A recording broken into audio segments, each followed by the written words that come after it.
Eduardo, can you hear us? Yes, perfect. Well, Okay, very good. Yeah, yeah.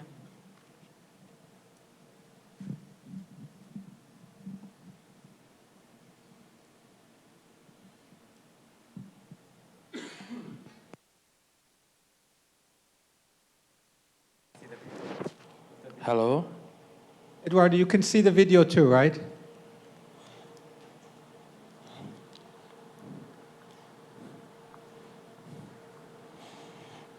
Hello? Eduardo?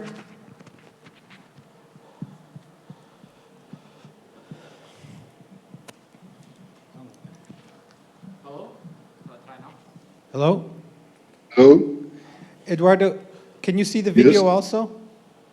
No, maybe I should start it again. Let me just close my... Okay.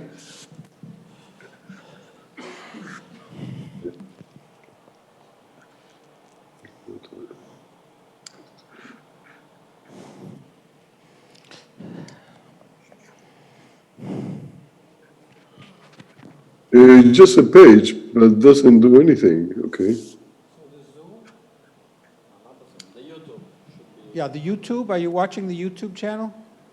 Yes, but all I see is the logo of ICTP-SAIFR. Okay, let me make sure that it's, 1 second. It's not sending anything.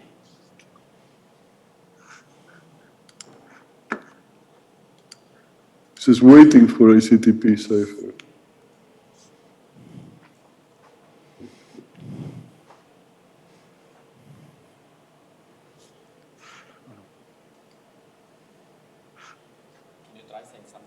Hello? Can you hear me? Yes, I can hear you. Thank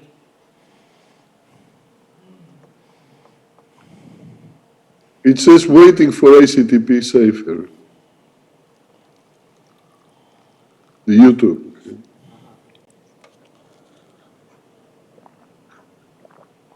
To waiting.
Te veo, gente.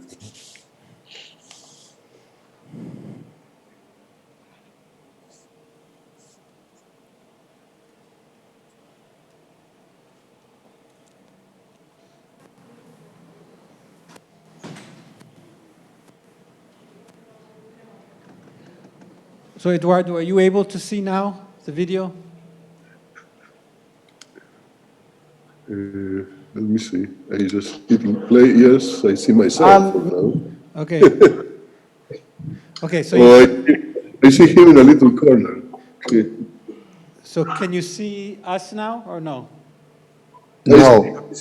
Oh, now I do. Now, yes? Okay. I don't. You have to hit play. I have to hit play. Where's play? Hi, Rogerio.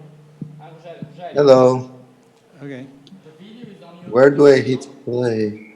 You go to the YouTube window. Play. Ah, I have to go to YouTube window, Yes. not the Zoom window. No, the Zoom window. The Zoom window has only the sound.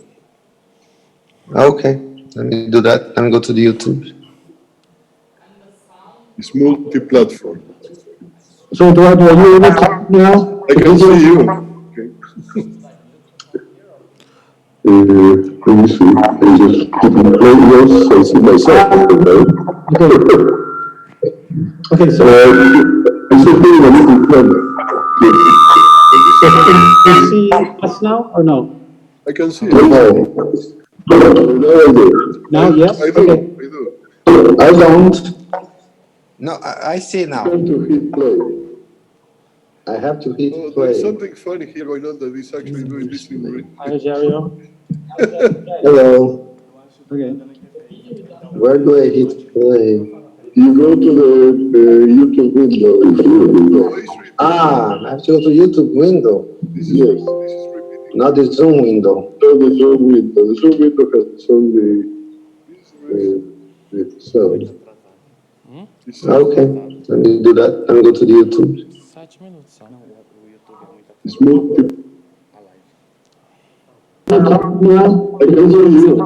Isso vai aparecer no site? Somehow it seems to have recorded.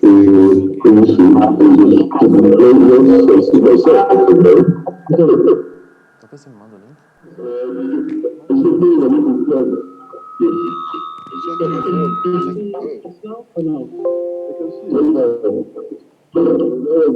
Now, yes? I don't. No, I see now.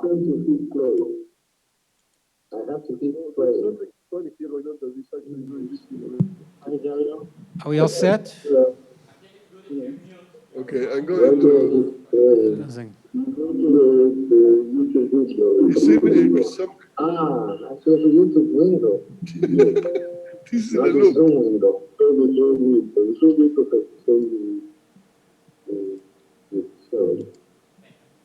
Okay, let me do that. I'll go to the YouTube.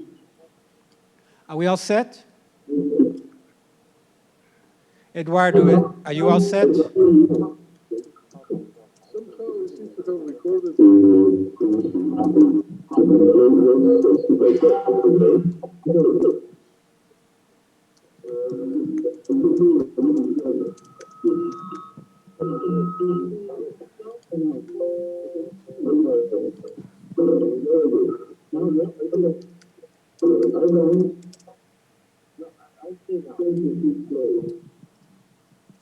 Sorry, can we start now?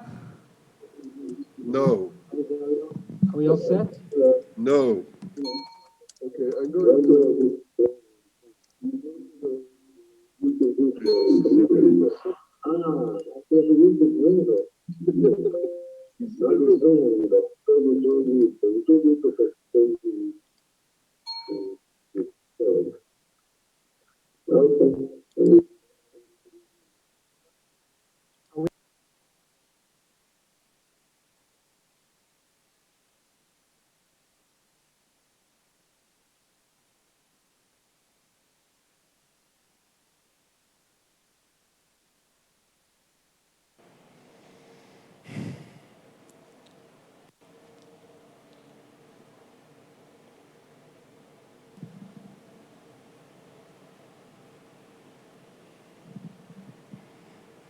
Rogerio, are you there? Hello. Sorry, can we start now? Hi, I don't know if you can hear me. Can you hear me now? No. So can we start? Can you hear me now? Yes, we can hear you, Eduardo. Okay. Is Rogerio online? Recording that keeps repeating over and over again. Well, it's probably your echo on your computer. It's not an echo, it's a recording that keeps going over and over again. Okay, let's try this. Rogério, are you online? I am online, but I will be muted. Okay, so for you, everything is all set. Yes. Okay, Eduardo, are you all set? I think so. Okay, so now both of you, why don't you mute your microphones until you want to say something? Okay. Okay, and whenever you want to say, just interrupt. Okay, so so we can start now. So if anything goes wrong, just say something.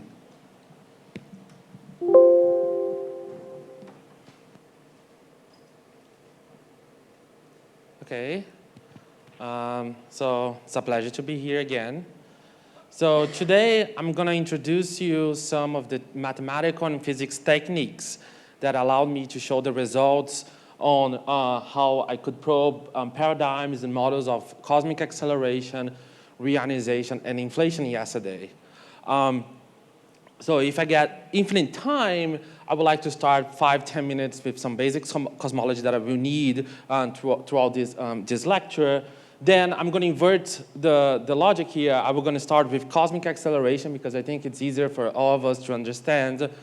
I would like to spend like something like 20 minutes here. Then No, it's not okay. There is a recording still. So if time allows. What's the problem, Eduardo? So we can start There is now. a recording that keeps coming. You recorded what we said before, and it keeps repeating it over again. 1 second. I'm going to switch to Skype once you tell me how to Skype in. It doesn't work, okay? So it's a pleasure to be here again.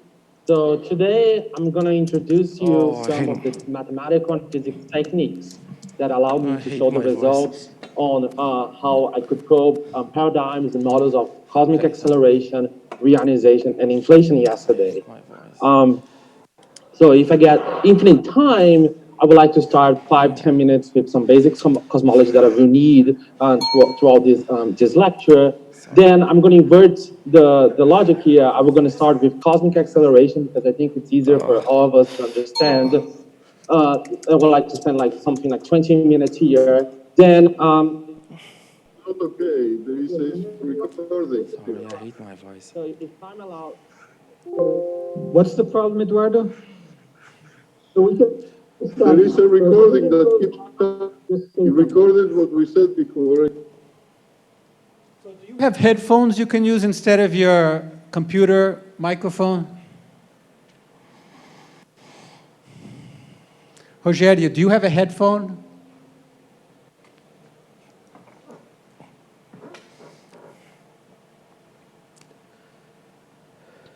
I will quit Zoom and just follow on YouTube, okay? Well, do you have a headphone or not? Not for my iPad. Oh. Eduardo, do you have a headphone?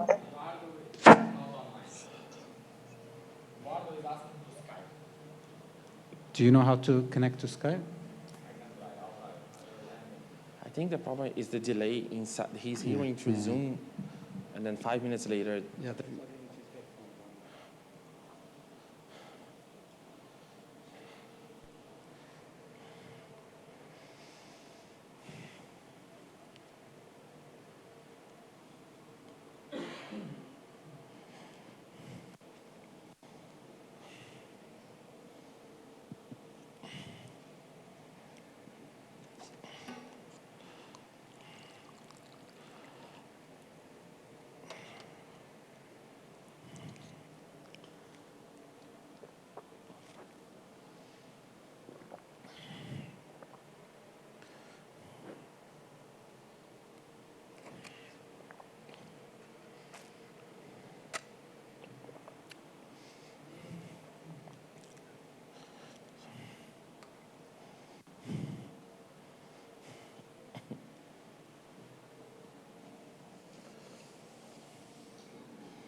Hello? Yes, I can hear you. I'm going to kill my video so that you can pronounce it back. Okay. Nathan, Yes, I will follow only on YouTube, okay? It's okay for me. Okay, bye.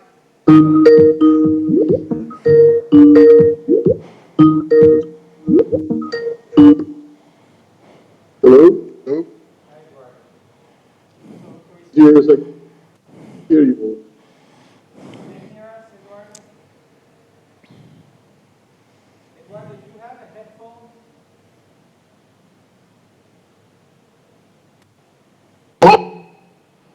Okay, for okay, bye.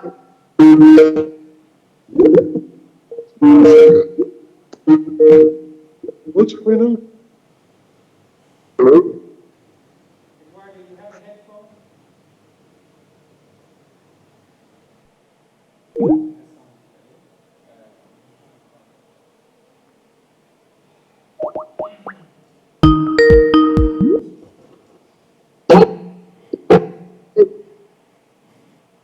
Hello? No.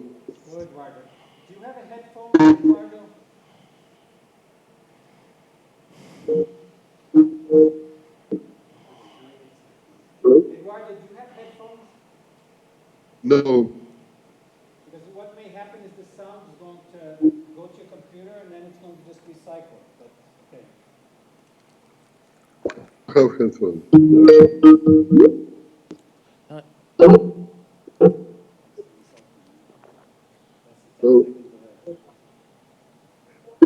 Okay, I will quit. I will listen to I will just listen to but I will quit this. Okay.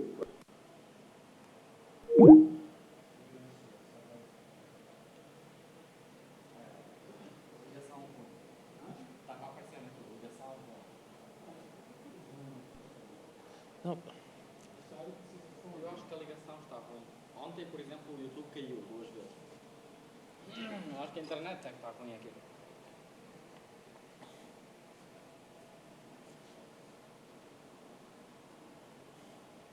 Agora não tinha problema ou não? Sim. Não, toda a internet está com sinal. Quer dizer, a internet ruim. Então vai cair, vai ter delay.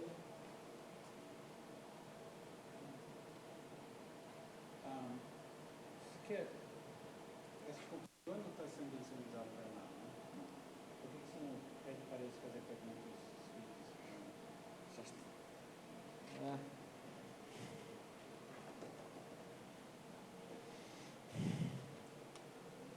They are online also. So during questions you can tell them on the microphone if they want to ask questions.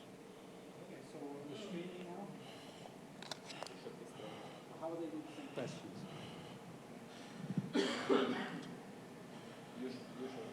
You are the only one that can communicate. They are watching YouTube now. Yeah, but how are they going to transmit the questions to us? If they write on Skype, I can see them now. But then you have to have the computer with you. I can return it. Okay, Eduardo and Rogério, if you want to ask questions, just send them by Skype to Pedro, and we'll just read out the questions. So I guess this is like Hello. sign language. So if you heard this comment, just say yes, write yes to Pedro so we know that you're alive.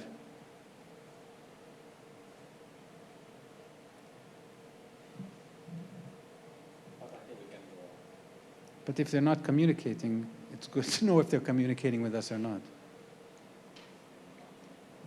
So can you just, Rogério and Eduardo, can you just send some message telling us that you're alive?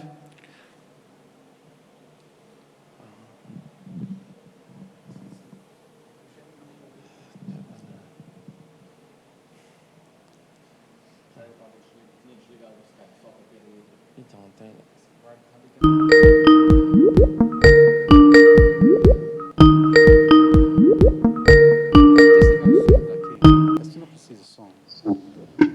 I am alive. Eduardo, so just what we'll do is we'll try to do, if you just want to send your questions just by email or by Skype, just send them. And we'll Okay. just read them out, Okay. okay? The sound is working also, but we cannot hear Can you hear me? We can hear you, but are we creating a problem with you with the cycle or no? Yes. We'll just use email. I don't know what.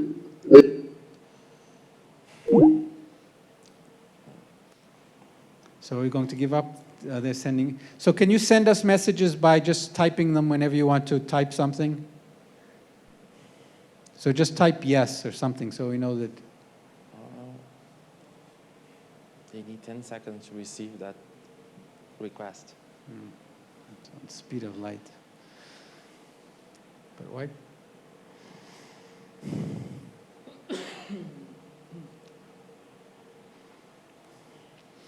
Okay, I give up.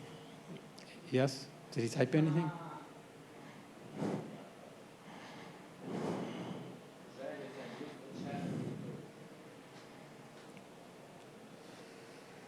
Is there a chat on, but can you get the YouTube, Pedro?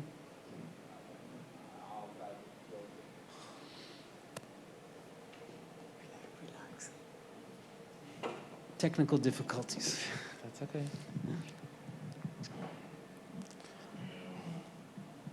Eduardo, so we're going to try to use the chat of YouTube. That seems to be a solution that might work.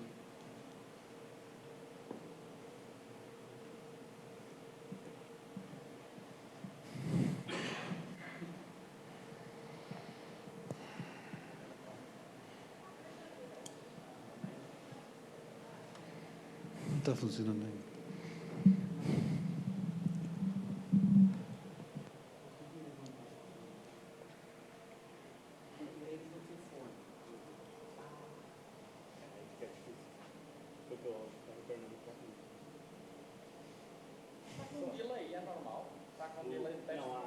A live tem um delay. É de 5 a 7 segundos, mais ou menos. Então por isso que deu, não é nem... O chat está funcionando, Pedro? O que eles podem fazer é eles mutarem o som da videoconferência e o microfone. E ouvir só pela live. E a hora que eles forem fazer uma pergunta, eles ligam o microfone. Mas aí só vão escutar o que eles me perguntaram 10 segundos.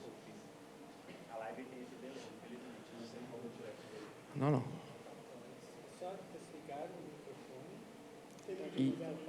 Não. E também o speaker. Que se tiver com speaker... pode ser. E tirar o áudio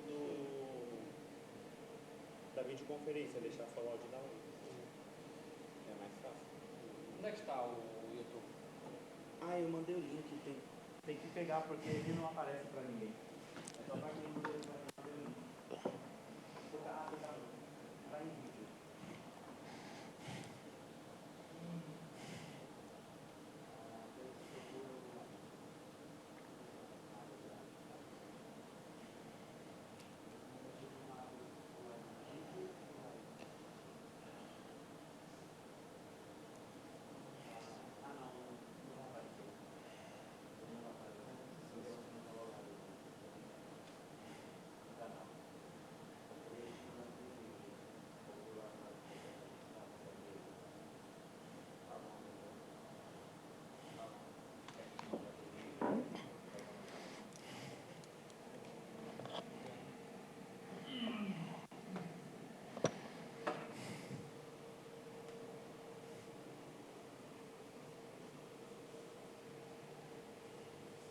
I think we should start. They are not going to ask questions. You can't stop in the middle. It doesn't work.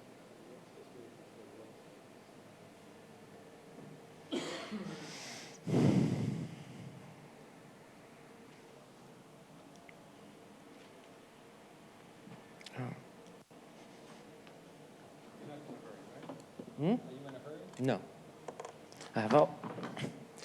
I have my plan is Sunday at 10 o'clock, so... On Sunday.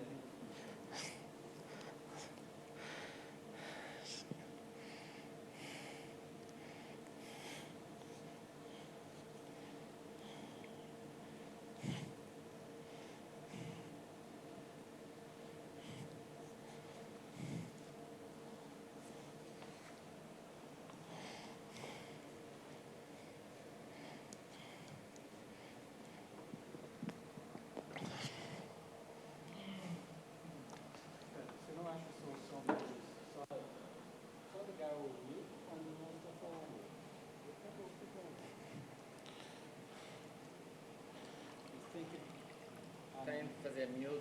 Você tem que desligar o videoconferência, o som do videoconferência.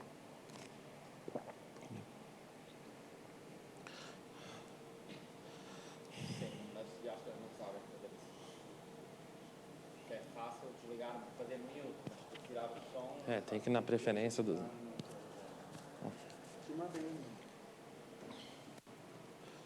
Eu liguei.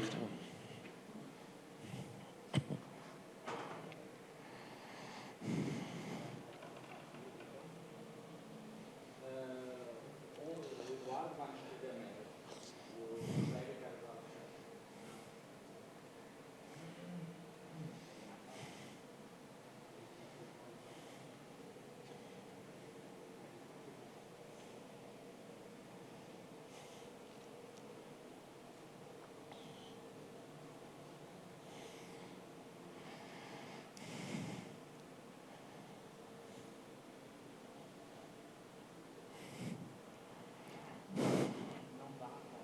Alô?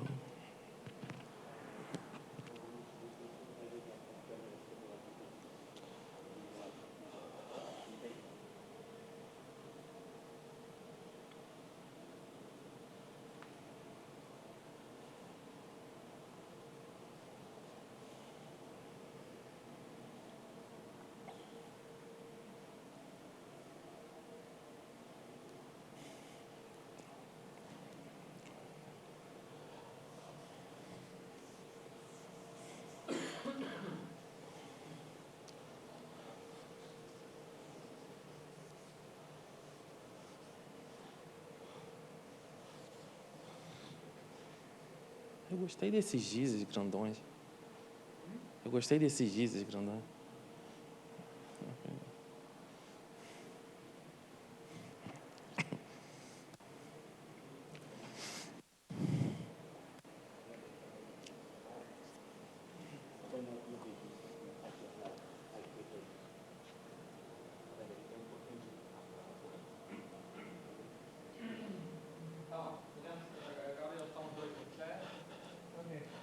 So as soon as you want to ask a question, just send Pedro and we'll stop and we'll ask the question. Okay, Eduardo and Rogério, can you just type something to Pedro just to make sure you're following? So just say yes or anything, just.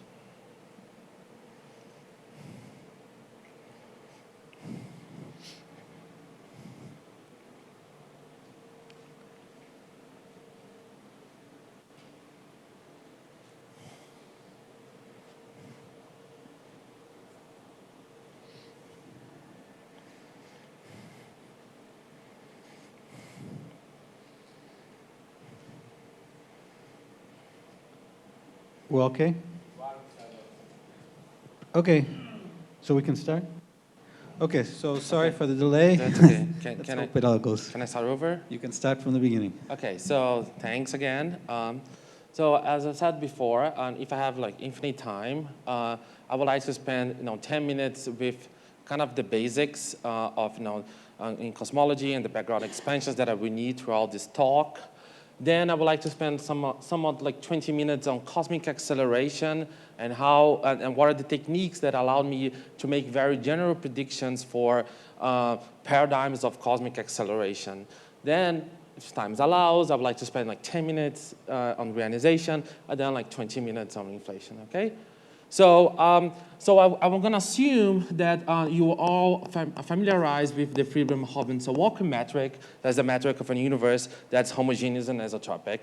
And I'm going to assume that you are familiarized with the concept of the scale factor, so I don't have to repeat to that level. And I'm also going to assume that you have seen before the Friedmann equations, which are the equations that characterize the dynamics of this. So for example, the Hubble function as the derivative, that dot means time derivatives, and it tells how the Hubble function works if you know the energy density of all the components of the universe. For example, dark energy, dark matter. Here I'm also including curvature. And also the second Friedmann equation that tells you how the acceleration of the scale factor works if you know not only the density but the pressure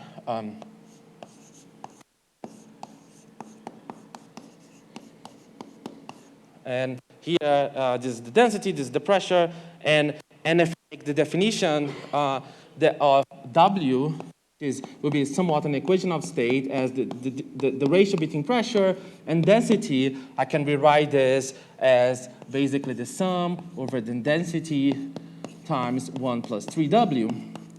So the idea that if W is less than minus a third, I can actually have a positive acceleration. So I'm going to assume that you're familiar with that. And I'm also going to assume that, that you have done the exercise that you can combine these two equations to get the energy conservation equations, which tells you that, if the sum of all species, the density, the derivative of the density plus 3h, I can just write it like this.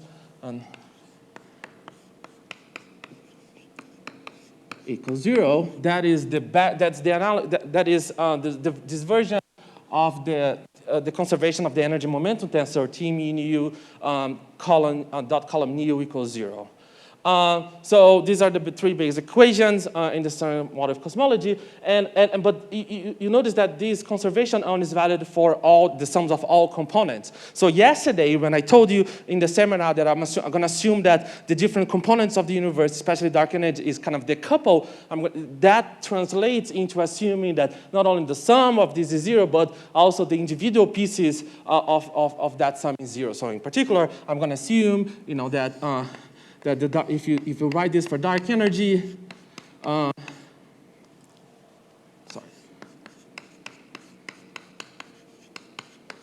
is equal to 0, and the same for dark matter, so for example. And that might not be the case in some, dark energy has a 0 equation of state, but I'm going to write down as completeness.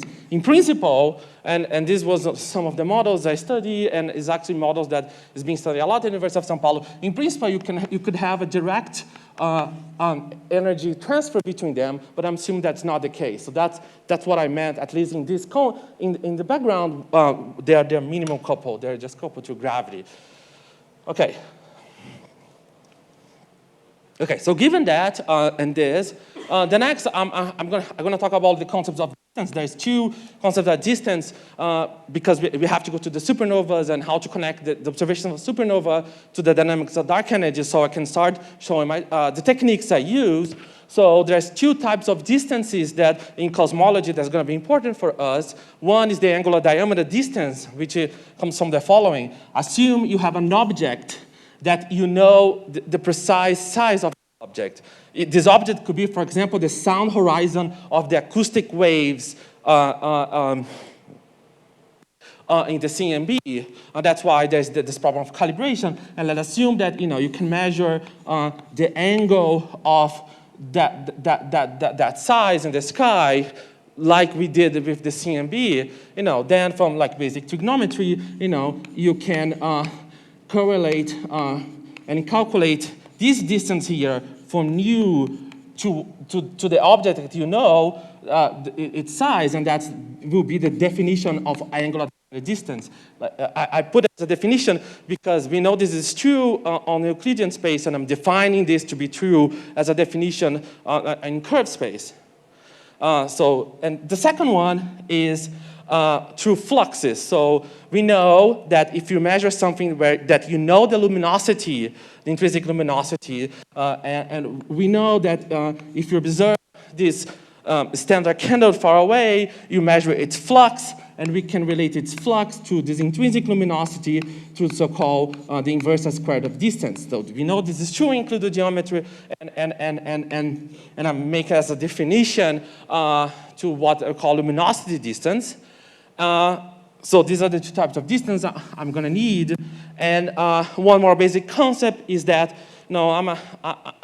I have background in astronomy, and if you actually go to the Adam Rees paper of cosmic acceleration, they actually will give you things in magnitude, not in flux, and the definition of magnitude is basically this ancient system that depends on the logarithm of the flux plus a constant. So this will be the apparent magnitude, and the absolute magnitude is the magnitude you measure, assuming that your source is at 10 megaparsec, and then I will call this capital M, And the point, because I need to distribute the likelihood, is that if you have both the apparent magnitude that you actually observe in a telescope, and if you knew its absolute magnitude, you can figure out the distance, the luminosity distance to that object.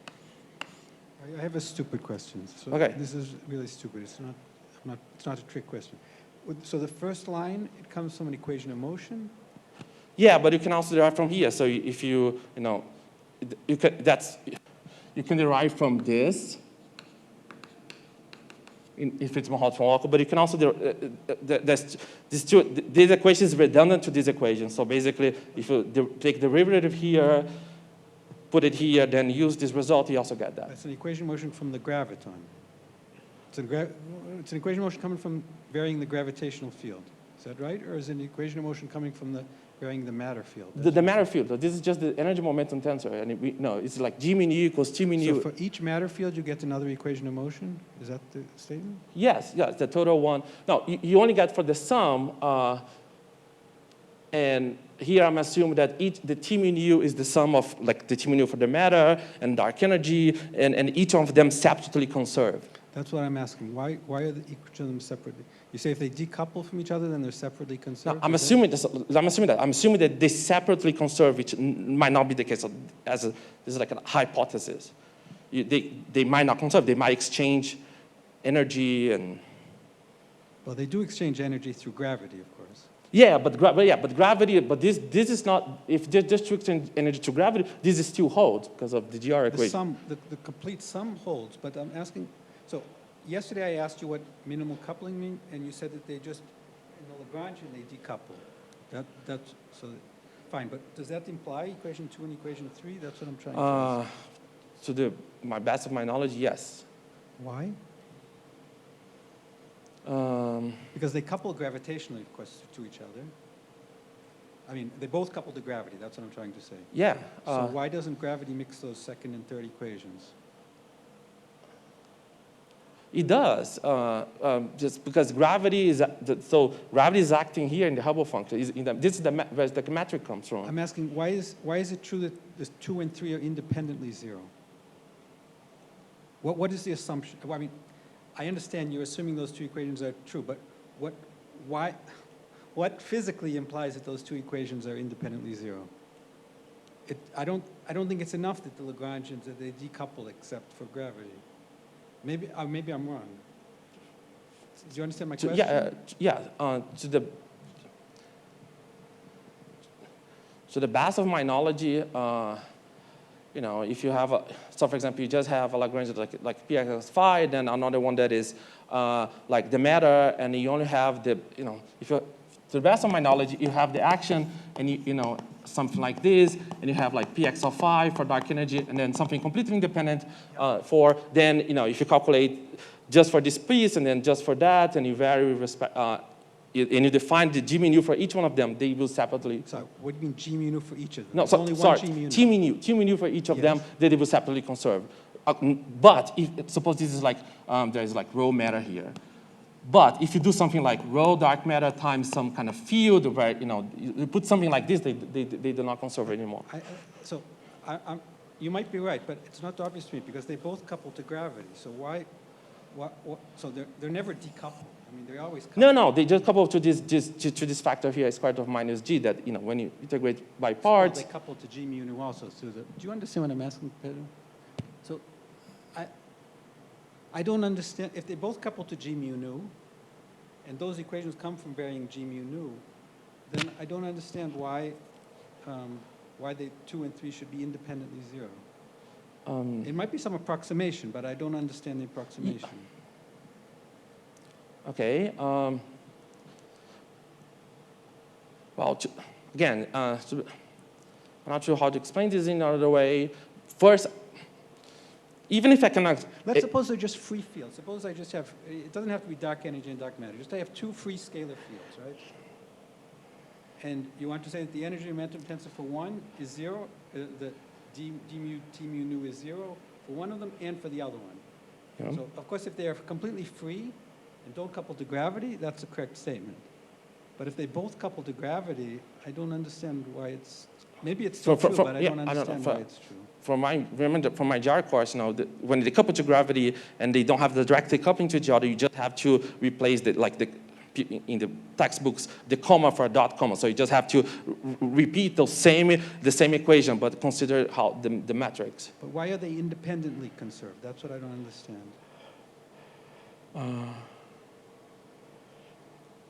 For me, So this is from conservation of, this is from symmetry principle, right?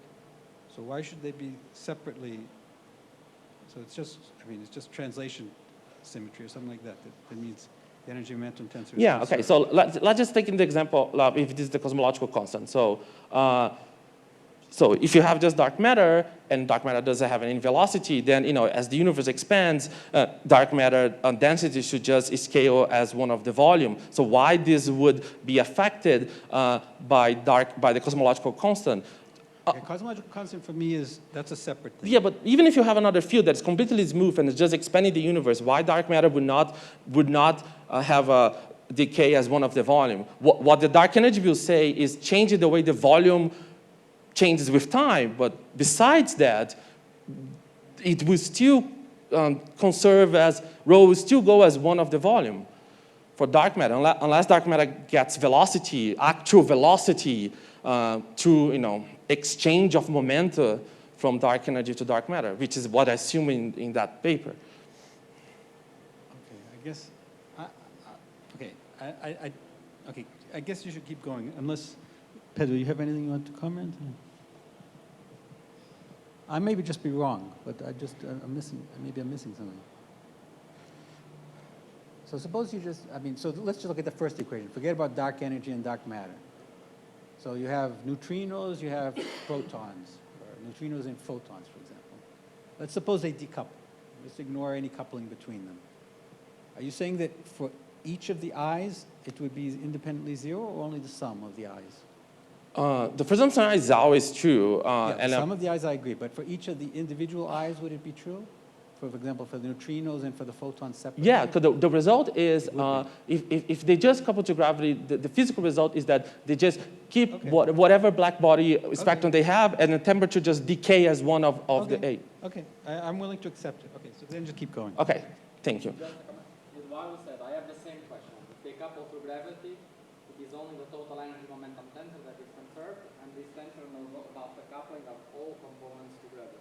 Yeah, that's generally true, and I'm assuming now that each one of them, that it's conserved. Like dust would just go as one of a cube, and dark energy, if it's a cosmological constant, will just be like rho dot equals constant. If you have a constant equation of state, it would just go as, you can solve this equation here, for example, and let me just erase the magnitude definitions, and this is, and I would just assume that, for example, for dust, for dark matter, W equals 0, and then you can solve this trivial to get rho dark matter as, equals rho dark matter at redshift 0 times 1 plus e to the cube. And for dark energy, it's constant, but if you have like a dark energy with, for example, W equals W dark energy, W constant, then you get the usual formula that, rho dark energy, the function of redshift is rho dark energy at redshift 0 times 1 plus z, 1 plus w. And if you assume the most general one, which is what I'm going to work on, is that, this can actually change with time. It can solve this equation. You get that the rho dark energy in that case divided by rho dark energy today, and I'm using redshift as a variable of time, is e to the 3 dz and 1 plus z, 1 plus w of z, from 0 to z. So I'm just putting like this. So this is just comes from the solution of each one of them individually. That, if it's not clear why it's the case, I can say I'm going to assume that this is the case, which is one of the 4 assumptions that I put in there. Maybe my English was incorrect, but that is a precise assumption that I can make, that each individual of them one conserves. Okay? Okay. So if that's the case, and we know that a universe, we only have like radiation, that we also know that has a W equals a third, dark matter and dark energy. And given the validity of that equation, we know how the density of dark energy behaves. Okay, good. So the point is now is that I'm going to relate these dynamics to the way the Friedmann equation works to the way we measure magnitudes. And that's how you can probe dark energy with supernovas. And then I'm going to start the techniques on how to do this from physical models and from model-independent way. Okay, so I'm just remind you that because I will use the concept of magnitude, so you measure the apparent magnitude of supernovas, and they're related to this ancient system as the logarithmically, the luminosity distance divided by 10 parsec. This number won't be and in cosmology, that's another result that you can have for the metric is that the luminosity distance is basically 1 plus redshift times this comoving distance here, and the comoving distance, that's where the relation comes from this guy. So this is like this is basically the kinematics of Friedmann-Hobsbawm metric.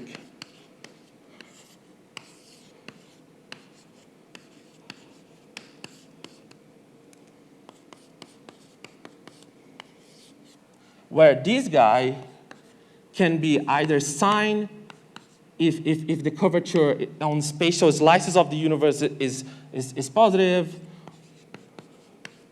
or it could be a descent if it's negative, or just itself if the curvature is 0. So because we know that in Friedmann-Hobsbawm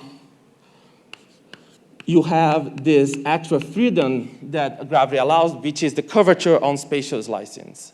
So it can be a sphere or a hyperbola or just flat. So for cosmology, for the basic cosmology, that's what I need. Okay, are you all with me? Okay, so that's the relation. If you change the way dark energy works, you change the way the distance works. And this is the observable. So when you talk to the observers, like in the W first, what I'm going to give you is a table of these apparent magnitudes with their errors, and usually they work in a likelihood that's just Gaussian. So basically the likelihood in W first, for example, will be just the sum of all the observed supernovas. And they will say the magnitude you observe minus the magnitude I predict for my dark energy model divided by the error in that estimation. And in principle, the error could be correlated, but here, for simplicity, I'm assuming that it's not. So you just take all the supernovas in the plot that I show, and you try to calculate this. Okay? I'll start putting physics in a minute. Good.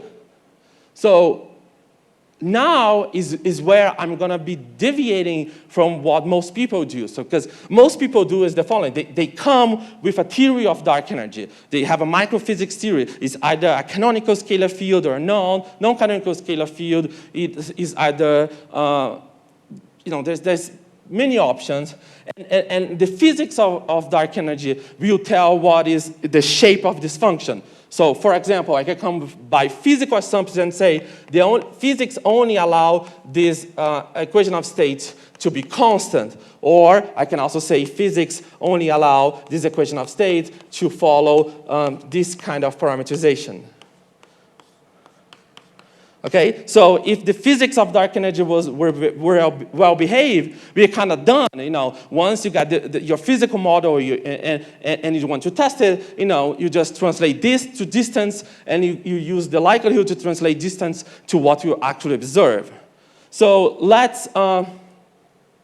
so here I'm just going to write the set or the modes of like all W of Z shapes or modes, if you want to think in terms of Fourier space, that comes from physics. And this is what most people do, okay? The key point that is true for cosmic acceleration, is true for reionization, and is true for inflation, is that the physics is not that well constrained. Like, we don't have a good microphysics model, so these allowed shapes here the freedom you have can vary widely. So this is the theory side. From the observer side, when they construct like a satellite or with W first, and they choose like the redshift range or other properties, they have like the types of shapes that they can measure. So I'm gonna write here in yellow, shapes in W of Z that are measurable, that are falsifiable, that I say, if this is what my satellite is sensitive to. And they don't have to be the same. You have some this intersection here, which are the theories where you have good physics and you can falsify those theories. Here are modes you can measure, but initially you believe they don't have physical meaning. And here are theories or models that you have physical meaning, but they are unfalsifiable by your current set of experiments. And so now the point is that if you have very good microphysics of dark energy, you kind of done, but we don't. So the point of making those very general predictions is that I'm going to take a very conservative and pragmatic approach, and I'm going to say, given that dark energy might allow a broader number of shapes and modes, I'm going to just assume and work with all types of shapes and modes that in principle can be falsifiable by data. So I'm going to work with this entire set. So the technical point for now is to how, in a tractable way, get all the types of shapes that an experiment like W first or the ultimate experiments from the CMB can constrain dark energy or reionization or inflation. Don't have any good models. What's bad about the models that we have? Well, they are equally, you can say, one answer is like they are equally good, so we don't know why dark energy is... Sorry, they are equally good is not the same as saying we don't have a good one. Okay, it means the following. I don't have a good argument to tell you, I know dark energy is not a non-canonical scalar field, and therefore I know dark energy, whatever it is, has to satisfy an equation of state with this type of shape. I don't have that model. Even for inflation, I also don't have that. Like for the CMB, I have very good physics to tell. The CMB has to look like those oscillations, and I know how to describe them through equations. Here, I don't. I just want to understand the statement. Is the statement that we do not have a good model, or we do not have a model we know is correct? Because they're two different things. I just want to understand. Theoretically, I thought we have lots of good models. Yeah, they feed the data, but yes. So once they feed the data, and in the sense that they are equally good, they all feed the data reasonably well. On the other hand, none of them, they are like phenomenological models, and we don't have, a deep meaning. Even the cosmological concept, we don't know why that value, why it's non-zero. So in that sense, they are equally bad. Okay, so the technical point is out, like how I can be very conservative and work with all the modes that are in principle falsifiable, and because falsifiability is the key to my work, and I think the key to what we can test in cosmology, because we cannot test all type of possible models we can invent. Are you all with me? Okay. So, so to do that, I'm going to use the concept of Fisher matrix. So we know this is a Gaussian likelihood, and we know this is a Gaussian likelihood where the errors don't depend on cosmology. I have one question here from Eduardo. Mm-hmm. Do all physical models have the same degree of good physical basis? Aside from fitting data, are they internally consistent with all the known physical laws?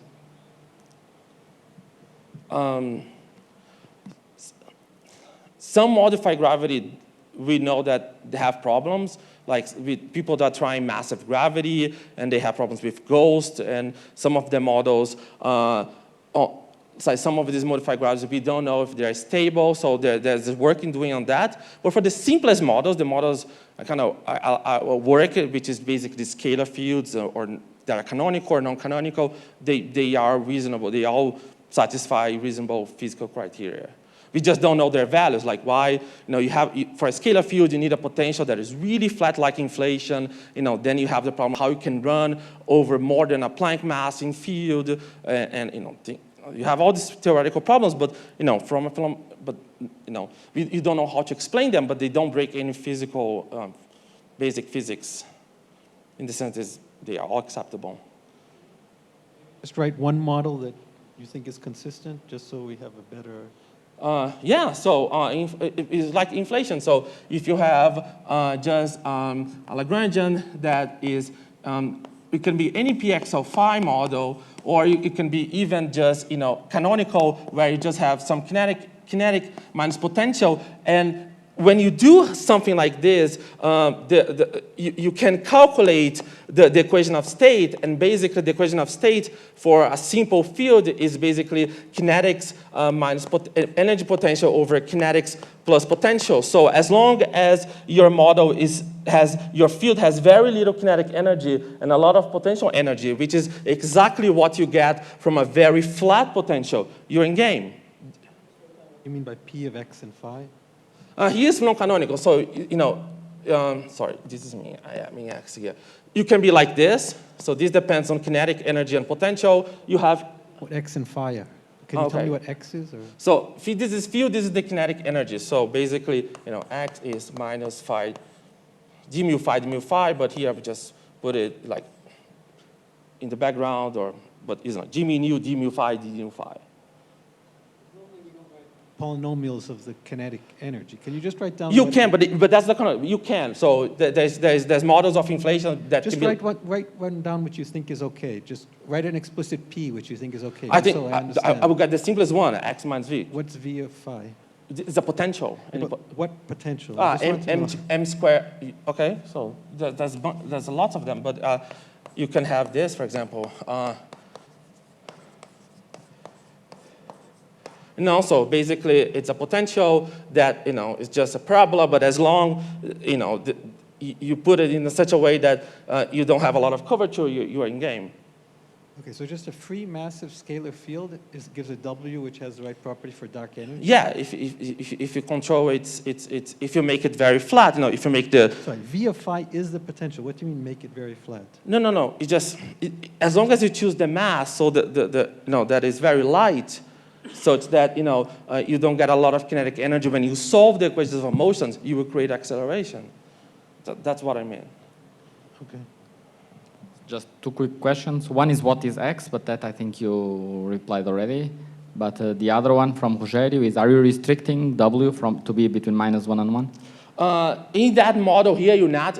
If it's just a canonical field like this, which is just kinetic minus a potential like this, they naturally restrict W to be greater than -1. If you get more crazy models that is more complicated functions of the kinetic energy, like x squared, or I use dBi inflation that comes from string theory, for example, then it can go below -1, naturally.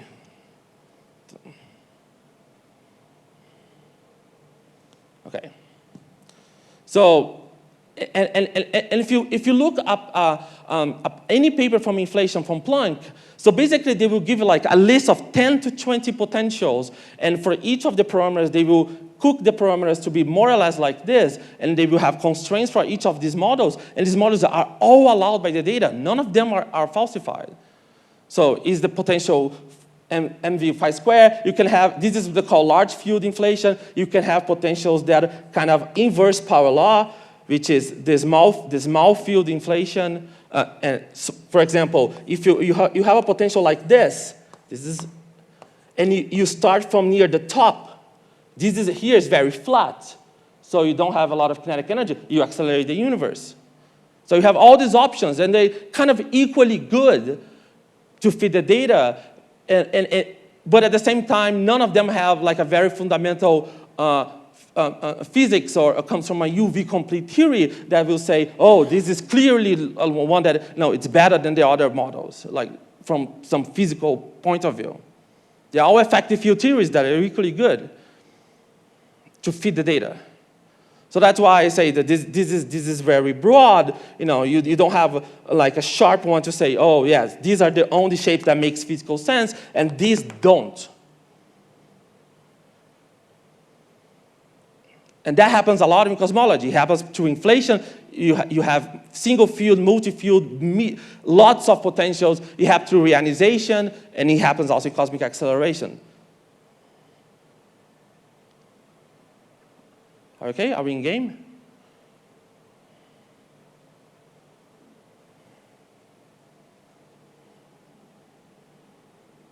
Normally, we don't write effective field theories with negative power. I think fitting the data should not be the only criteria. In effective field theory, we don't write inverse powers of fields or something. Maybe some people do, but they shouldn't. I would say up to a few years ago, cosmology just like to ignore that. Just like I would just ignore any that we usually don't, and I would just write it and I would just fit it. And you can see lots of papers on that. Now people are trying to change a little bit this approach and they write like an effective field theory of dark energy and an effective field theory of inflation. That in case of inflation, we know W is close to -1, so your space-time is close to the theta, so you actually break time translation invariance, create a mode, go to Coates-Bone mode, and write it down like all the terms on that new pi, the new field that is compatible with your symmetry, and then people. But then you also got a lot of terms because lots of mass scales. So people are doing this right now. I'm actually involving the ES in how to try to constrain some of these mass scales. But a lot of the community just say, I'm just going to write something that tries to fit the data, and that's. Maybe we need to talk more with people that do UV string theory, people that are with the theories, but that's how the field works. I don't think it's about high end, it's about low end. Yeah. But it's not about string theory. Yeah, but here my approach is very different. My approach is we are building an experiment, and we know, and we will accept all the modes that this experiment can constrain. So there is one more question from Eduardo. In standard cosmology, inflation was assumed to occur at an early time. Are you implying that the current acceleration is also inflation? No, I'm just saying the models that explain, they will be, for example, you can have an inflation model with this potential, an acceleration model with this potential, late acceleration. They will be completely different fields with completely different mass scales, just like the mathematical, like the technology that we use to explain inflation can also be used to explain dark energy. But with a very different mass scale, very different energy scale, because one happened 10 to the minus 33 seconds, the other happened like 5 billion years ago. But just the way you create acceleration, it's just similar. It can be similar. It can also be completely different. But here, I just say if it works for inflation, it will work for cosmic acceleration by a different parameter.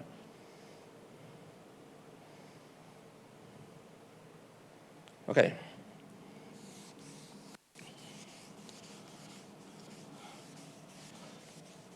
Okay, so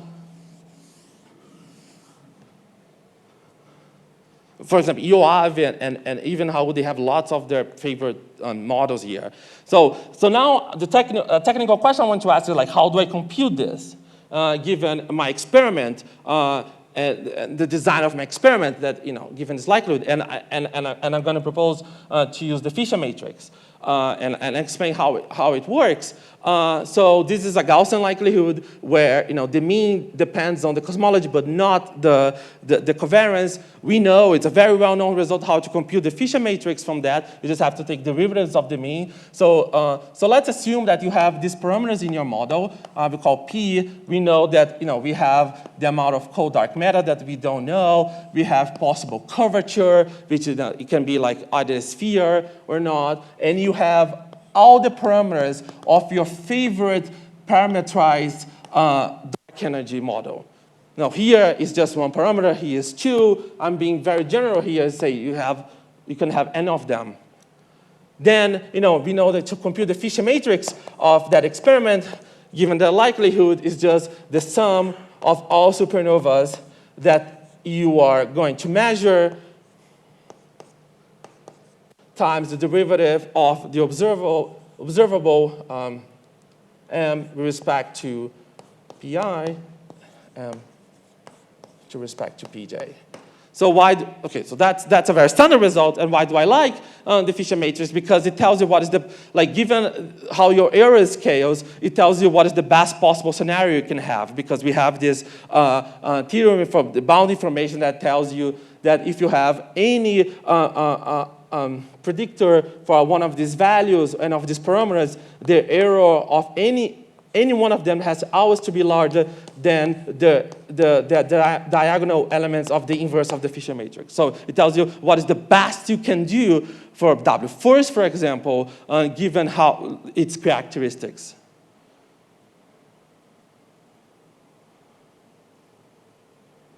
Okay? Good. So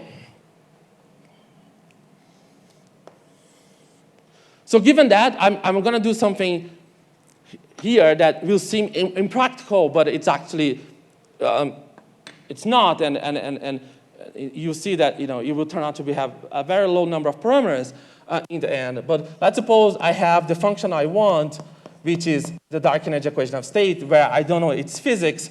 And let's do the following. I just know that you have some range that you want to study in your experiment. So you have some maximum redshift, can be 3, for example, in the case of W first. 0 is where we are today. And right now, I'm going to do the following. I'm going to create lots of bins here. The more, the better, and you're going to see why. So in my paper, I think I use 900 bins. And for each of them, I'm going to make a small perturbation, like this. The shape doesn't matter that much. And I'm going to create a model that sounds crazy because it has 900 parameters, but bear with me a little bit. That is basically my some fiducial model, let's say just a cosmological constant, it can be any other model, plus the sum of all these 900 bins of an amplitude times the shape of each of that bin.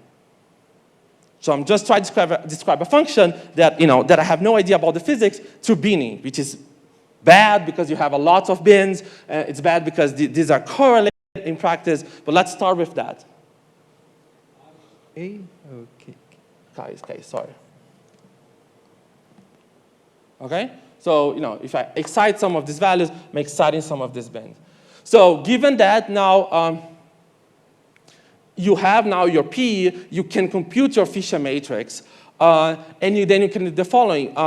So now your Fisher matrix in this case here, in that case here, will be a matrix that is like 902 by 902, because the first column will be related to omega matter, the second omega k, and then all the other dark energy parameters. Okay? So then there's something that you can that is called marginalization of the Fisher matrix, that if you invert the Fisher matrix, eliminate these columns, and then invert it back, you are marginalizing over the parameters that you don't want to study the physics now, or and then if you do that, then you can get a new Fisher matrix. Let me just put it here. That will only depends on the dark energy parameters. Just to interrupt you. This sounds like some general statistical analysis question. It doesn't sound like it's very related to dark energy. Am I missing something?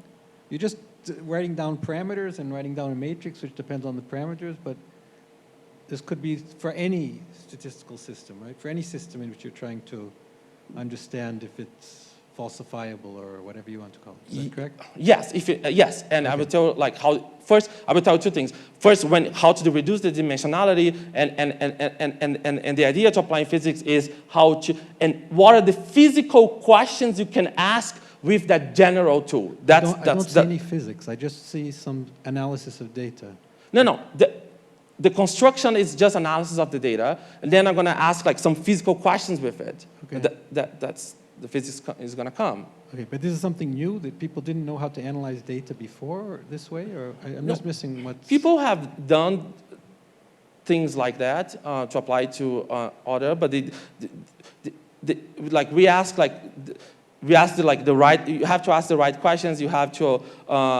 People haven't done this type of analysis for the current data, and we haven't asked the questions that I talked yesterday, like, what if you apply this to both inflation and reionization and do them together? And I'm going to tell the questions, the physics questions that we asked and the conclusions we got. For dark energy, it's interesting. Okay. Okay, keep going. Okay. Okay.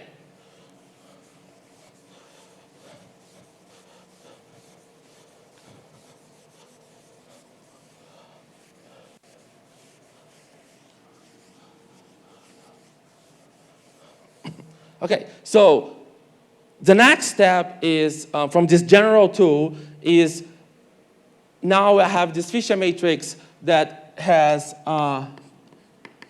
that now we have 900 by 900 because we marginalize over the parameters, so it will depend, it will be like a 900 by 900.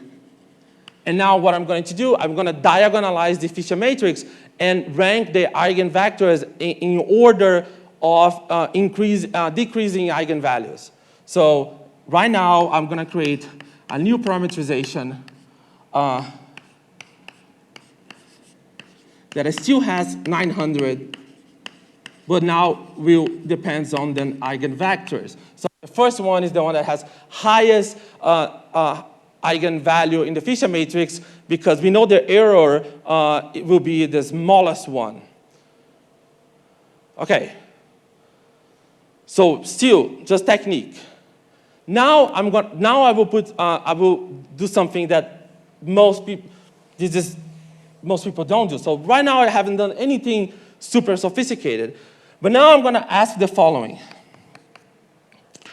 Suppose in my experiment, W first, for example, I want to ask the following: how do I need really these 900 modes, given that they are ranking by their eigenvalue, in order to describe physical models to a finite precision in my experiment? So, for example, suppose I assume that I need a precision in delta chi-square in my experiment of around 0.2. Do I need this 900? If it's not, how much do I need?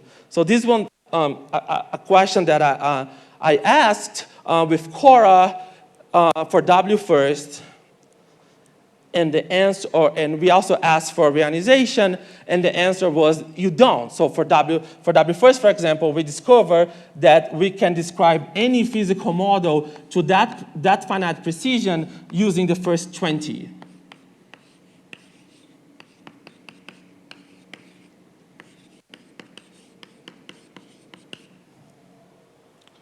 What that means in practice is the following. And then I'm going to start doing reanalysis here.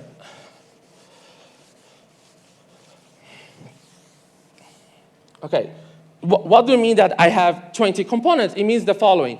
If I choose a model, for example, WZ equals W0 equals constant. Okay? And for any value of W, compute its chi-square on its data. Use exact chi-square. It's a number. Now, take that same function from any value of them and project into your 20 PCs, or 10, depending. This is the number you're going to get. So the second one, you project into, here, say, 20 PCs.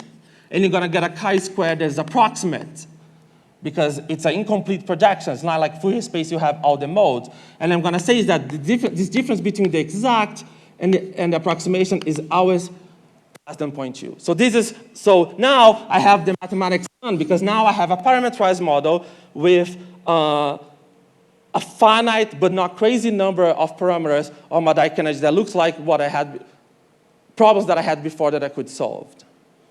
Okay?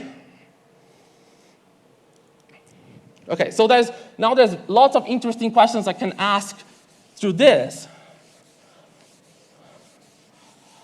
And for example, how can I use all this machinery that I just built to falsify the models of dark energy that had the assumptions that I made, which is that GR is correct, that those conservation of energies are satisfied individually, and that does not have clustering.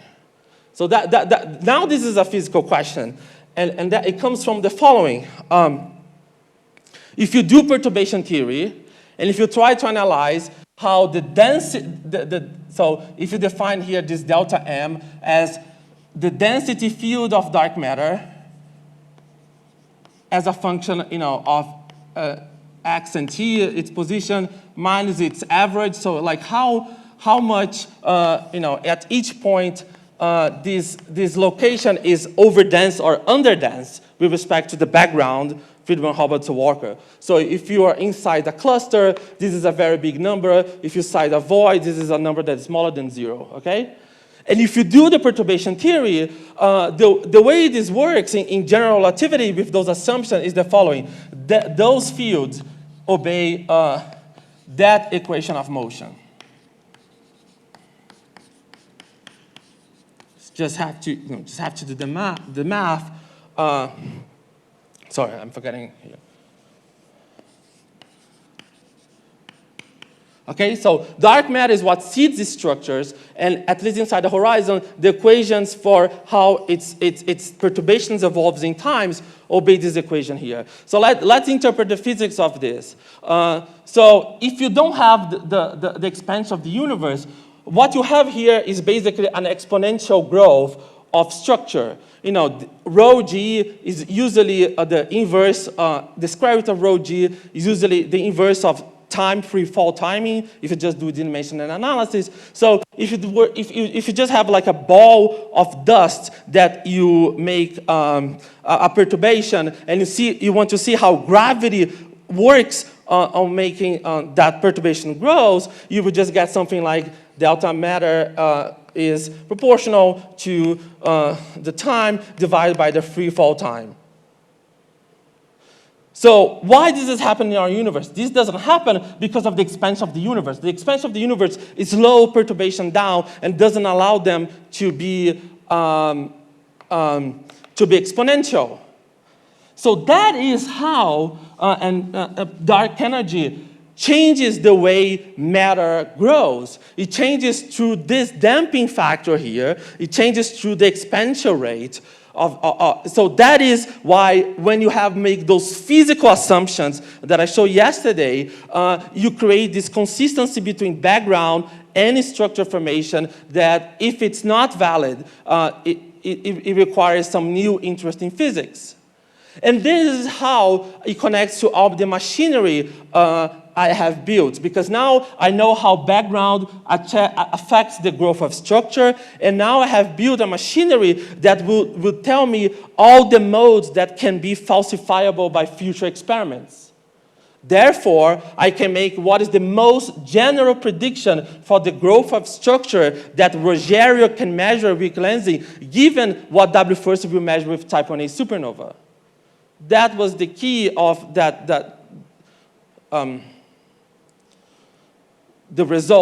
one of the results that I showed, yesterday, where I claim, that if the structure formation grows more than 5% from the standard model, then one of those physical assumptions are wrong. So even though I started with machinery that didn't have a lot of physics, and this is one of the physical questions that I can ask. I can, given how much supernova probe these values here, I can make predictions for the growth of structure for Rogério. And if he measures a weak lensing signal that is inconsistent with this equation with that general model, then dark energy, it's not a cosmological constant.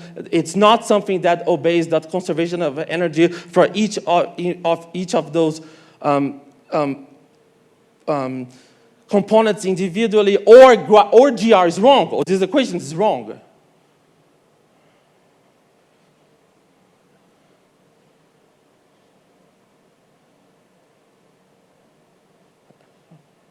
Okay? I'm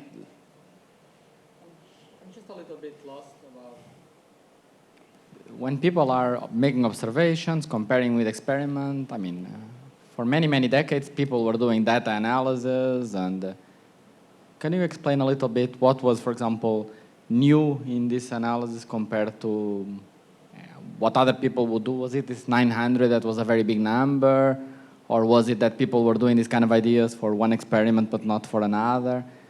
Right, because it's a bit hard to disentangle what is a general introduction to statistical analysis and what was the new result. What is the new result here, the new physical idea here? So I'm a bit lost there. So, okay, so the new physical, okay, so what people are doing and trying to do in the W1st, that is not me, is they're trying to check how the structure formation and background works for model by model. If you go to the dark energy survey right now, testing dark energy, they do this model by model. They are doing this here. So what I'm trying to do is getting this machinery that has been done for different experiments separately, and I'm trying to build general predictions for this consistency because let's assume, that's what people I think didn't get it. Let's assume that you assume this guy and you say, oh, this model doesn't work. Oh, that the W of Z cannot be constant. What do you learn from physics, from the dark energy physics? Not a lot. You don't learn like a sentence about dark energy, just say it's equation of states, not constant. But by making this method that people have applied blindly to reconstruct W and putting those physical assumptions in this equation, we were able to ask the following. If this is not satisfied, then one of those four physical assumptions is wrong. You have to either change GR or you have to put modes that are unfalsifiable. So making all this connection for dark energy, it's something that,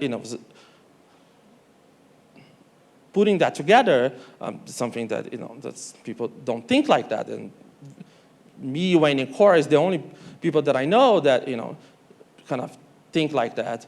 And there are things that we can do for all the questions I can ask that I can talk about, like in the context of reionization, for example, that the Planck collaboration didn't do. It's like they were so confident, because one of the things you can do here is actually test your own models. And the CMB community were so confident of their models of reionization that they didn't try to expand their possibilities of physics through this more model-independent way to see what the data really wants. So that's that I can talk later. At least for me, the weak point, the point I don't understand is where these independent equations come from. So you say, yeah, so if that's not true, then these equations are not truly independent. Is that's Yeah, the way to avoid this, right? Yes. I never understood why you claimed that. Suppose we just have cosmological constant for dark energy. Do you claim you get those two equations?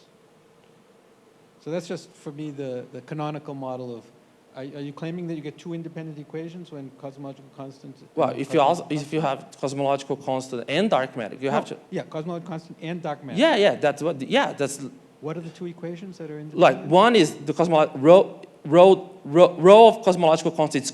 Rho of lambda associated with lambda is constant in time. Okay. That is one of the equations with W cosmology. And the other one is omega matter the density of omega matter goes as 1 plus z to the cube, which is the other one. So you're saying that the dark matter equation does not depend on the cosmological constant? The equation for the dark matter is independent of the cosmological constant? Is that the statement? No, because remember the equation is this: is rho dark matter plus 3h, because rho equals 0 dark matter here. Okay, because it's dust. There's no equation of state. This guy is basically the cosmological constant at low redshift, because. I don't know what you mean.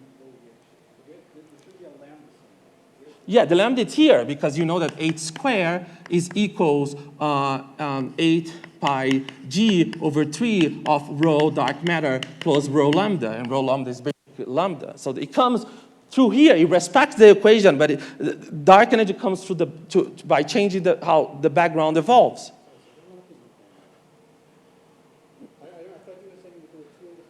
No, they are independent equations, but I didn't say they were independent. I just say the other components, they act by changing the way the universe expands. So the conservation of equation still holds, but here to gravity, basically, to the metric potentials, you get everyone affecting how this works.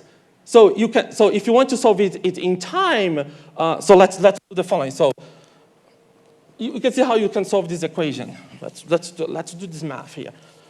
Okay, so you have d rho dt plus 8, so place 3 over a dA dt, rho equals 0. So if you want to calculate rho of t, then you need dark energy, but you can also write this equation as d log rho d log a equals -3, and that will tell you that the rho of dark matter as a function of redshift is proportional to 1 plus e to the cube, because that's just in of the scale factor. And I just used basic calculus here. And for that, I didn't need dark energy. But if you want to convert how dark matter evolves in redshift to how dark matter evolves in time, then you need you need dark energy, because you need how this guy works. Yeah, it's just say the conserv, but that's I really like that. That's how I learned GR. You say in special relativity, this is the case, and then you put GR and you put the other components, and then you have to do this.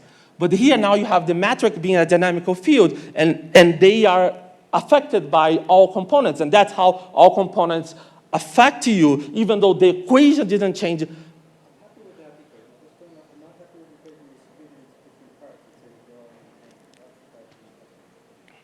Yeah, but you can see here that you got the. I'm happy with one equation. Then I'm happy. So I understand that equation. Yeah. Couple, it's not affects the dark matter thing. That's I understand. I don't understand why you say in some cases you get two independent equations. Somehow that's what you're checking. I wrote yesterday 4 assumptions, and the assumptions is that. I just don't understand one of the assumptions. I don't understand what the physical reasoning behind that assumption. Of course, you can say I can assume anything, No. okay? But I don't. But if the assumption is wrong. No, it's just like physically for me makes a lot of sense. So if you have like this is your space-time and you put dust particles here, and then like dust particles, matter are not created or destroyed. So in the sense that what cosmological constant will do is make this expanding faster in time. So when you calculate the density of these particles, you still will count them. You have the same number, but now the volume is bigger. So the way it All you're telling me is that dark energy affects gravity. I understand. Yeah, but Everything affects gravity, not just dark. no, but I just say, because dark matter particles are not created or destroyed, the only way their density can change is by the change of the volume. So that's basically what this equation is telling you, because this is just volume. I think I'm repeating myself, but I still don't understand. Maybe we can talk later. I just don't understand why that assumption is something else. And so.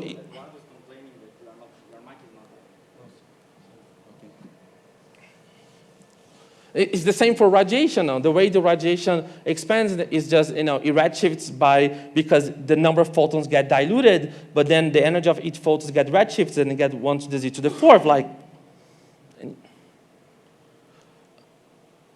And if you want to create like write a Lagrangian and then you want to break that for each individual one, you have to write terms like I wrote, and that was one of my papers at UPenn, that we wrote a dark matter Lagrangian that is a scalar field that was dark energy directly coupled like this. You have direct multiplication between them, and then you create here not 0, but it gets to a change of energy between them.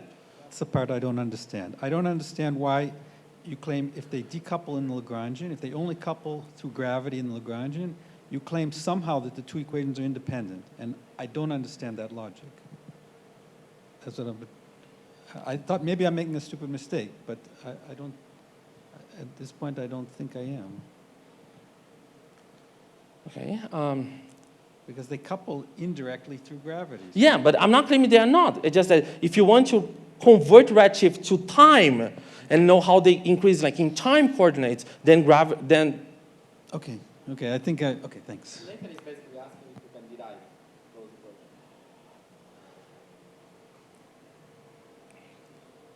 equations. Have to think, because you got any cosmology book, they just say, does matter is not created or destroyed, and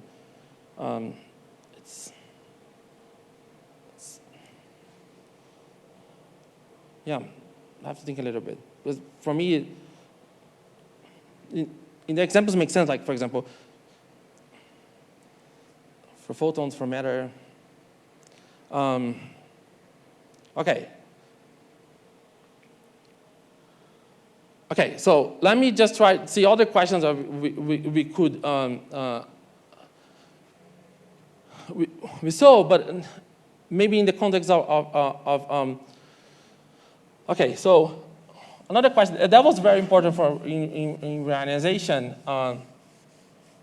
you know. So, which is the basic of that paper in 2016. So people indicate, okay, so this is one. I think that's for now for darkness. So in the case of reionization,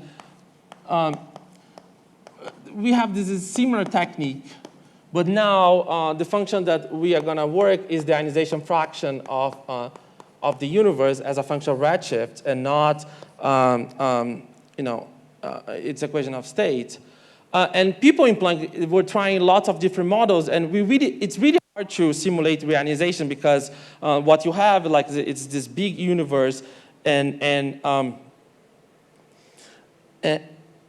what you have is like these gigantic stars that, you know, they have a size of, you know, a few thousand kilometers, and they emit all these UV photons that are propagating, you know, throughout the entire cosmos. So you have to have an any-body simulation that, you know, can see individual stars, but at the same time has to be a cosmological box. So we don't know that. So we cannot do that with current computers.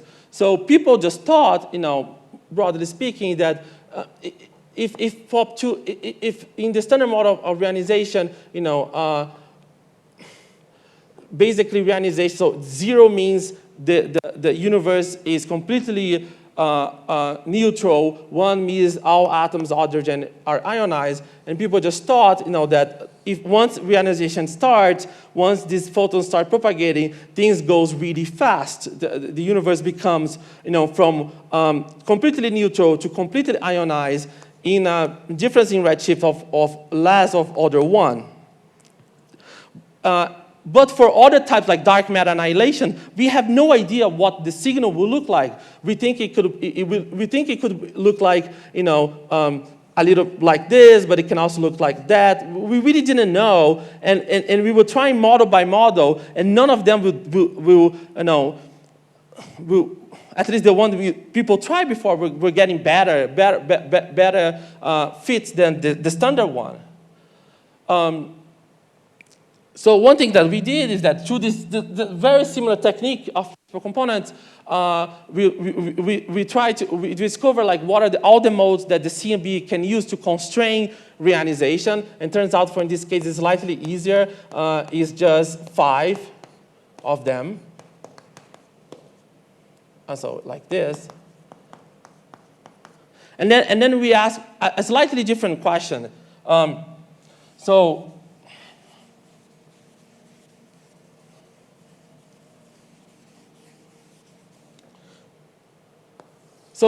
let me simplify and just consider 2 of them. So suppose you only have like 2 components that I'm going to call alpha 2 and alpha 1 here. Okay, so I'm just going to you have 5. And suppose you have your best fit, your standard model only has like 1 free parameter, which is when it starts, because once you define its position here, the realization is going to start by the same type of shape really fast, like a tangent function. So for all the possible reionization starting points, you project these into these two principal components, you get a line like that, because you're trying to project one parameter, which is the reionization redshift, into this like two-dimensional space. So you have a line like this. And if you truly believe your model, you're going to say, oh, okay, I have to minimize or chi-square on this guy. But then, with these more general methods, you can say, okay, but what do the data really want? Like, if I can freely vary these guys, would the values, the probability distributions of them be compatible to what you get from the models? And the answer for that case was no. Like, when you vary them freely, the data actually like something like this, that are very far from predictions of your standard model. So you have this difference in delta chi-square here, and then once you find that, you have to ask to a theorist. That's why we collaborate with Adam Leeds that help us build these theories that use POP3 stars, which is the following. Can we create a physical model of reionization that can get to what the data wants with physical parameters? And that is exactly what we did. So the first paper was found that no, the data wanted something more than the standard model of reionization. So when I show you how the optical depth of reionization works with redshift, I told you that the standard model was something like this, but the data wanted something like that. So this was this first part. And the second part is how, once you know this, you know what is this your space of discovery, how do we create models that actually, with one or two extra parameters, physical one, gets to this better constraint. So that, and none of the people in Planck, they have like hundreds of scientists, have actually tried to ask the question in this way. They didn't get the signal. And in 2018 release, they have just, yes, the data was wanted to tell us something. We didn't get it because we didn't try to expand our physical priors. It was as simple as that.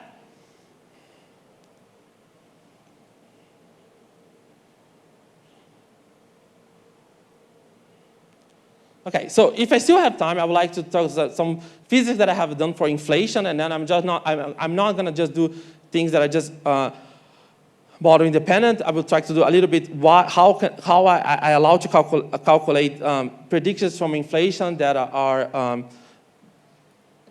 more than this lower approximation, and then I can actually use some of these methods, but I would like to spend like 10 to 20 minutes on that, if it's possible.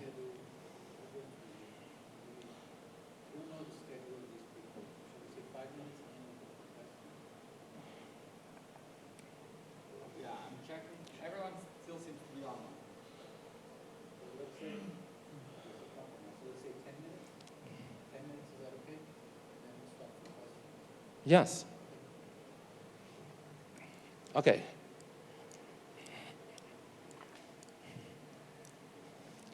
Can you start the 10 minutes after I erase everything here? Okay. So,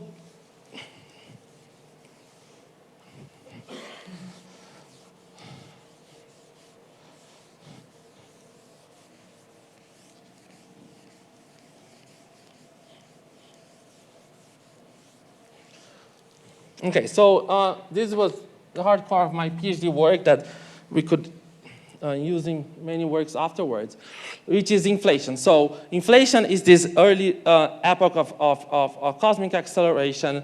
We think to generate this, suppose I have a canonical scalar field. So my Lagrange is just kinetic minus potential, and the potential can be a phi square or inverse. It doesn't matter that much. As long as they all have the same kind of recipe.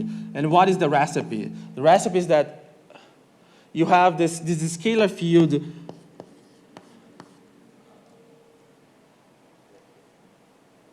Eduardo has to leave in 10 minutes. So let's say 5 minutes and then 5 minutes for questions. Okay. Okay, so then you have this like this. As long as the potential is very flat, and you have your scalar field rolling this very flat potential, then you're accelerating the universe.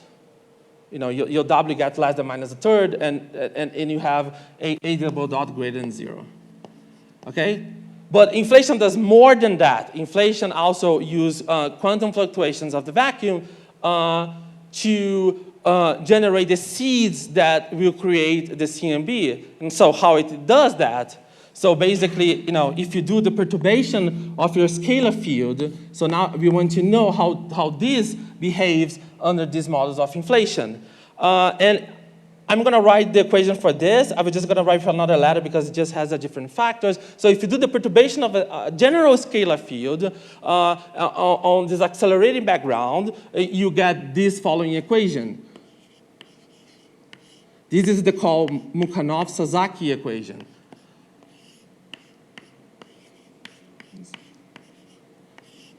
And this is in Fourier mode because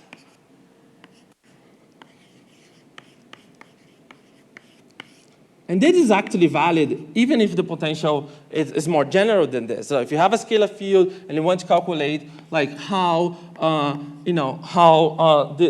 what is the perturbation of your scalar field, and this is basically delta phi times some fancy rho, and it's just an x here instead of being time is just because we're doing Fourier space is k times the sound horizon, which is has units. The position of the field has units of time, so it's basically this is k times time. So the way inflation works is the following. If you're very inside the horizon, so if your mode is very inside the horizon, means that x is much greater than 1, then what you have here is basically this goes away, and this goes away, and basically you have an harmonic oscillator. The field is just oscillating like a harmonic oscillator, and that we know how to quantize. We know how to quantize that field, and that will give you like the seeds that will grow, and so for x much greater than 1, you just have a harmonic oscillator. Harmonic.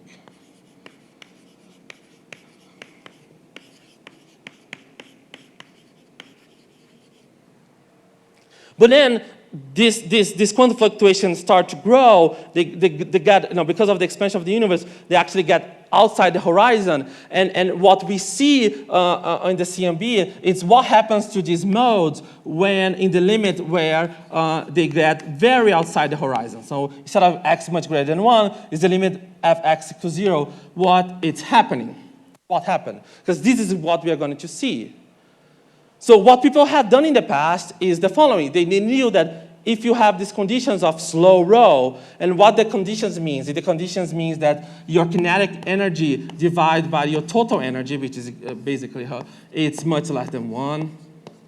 It tells you that your second derivative, when compared to the first one, is much less than 1. And the third one, also compared to is also much less than 1. And in that limit, people knew how to compute that equation analytically, the solution of this equation analytically, and that will get, broadly speaking, that power spectrum, which is basically that power law that people use in the normal inflation. But people did not know how to compute this. You can always compute numerically, but that's not fast enough for experiments, how to compute this when some of these assumptions are off.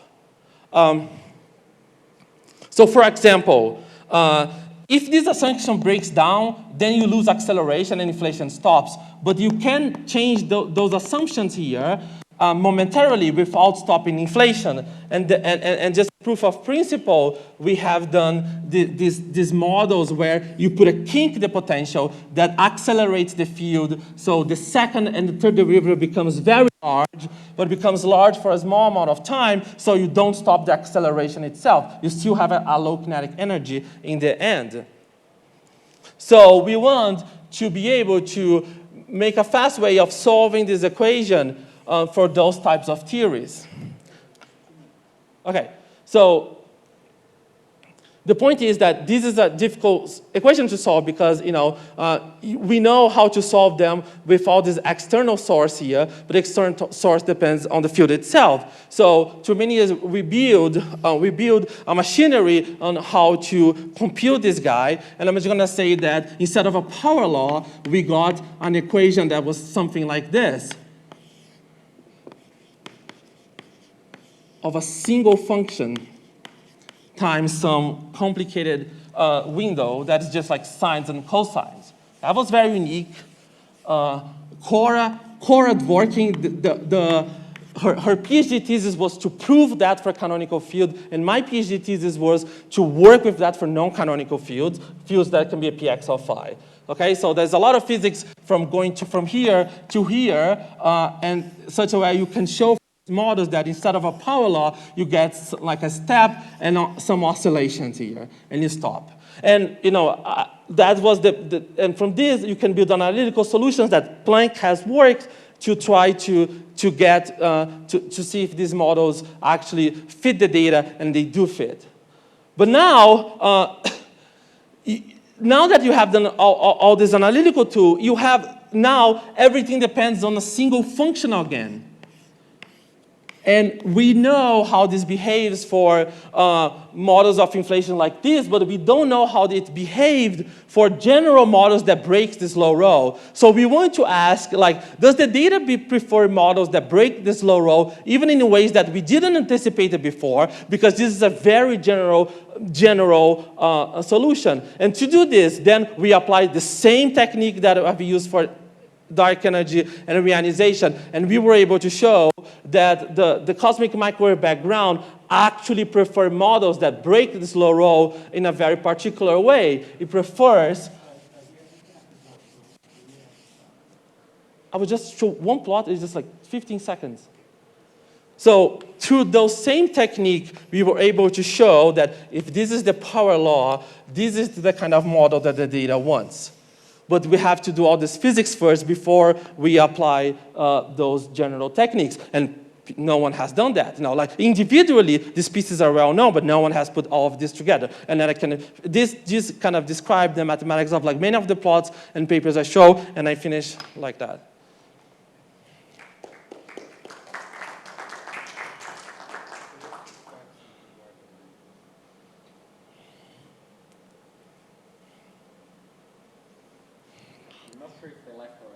Eduardo, just if you have any questions, if you're still there, just we'll give you a few seconds. I can ask a small question while we wait. Go ahead. I'm pretty sure So what microscopic models could ever generate a step?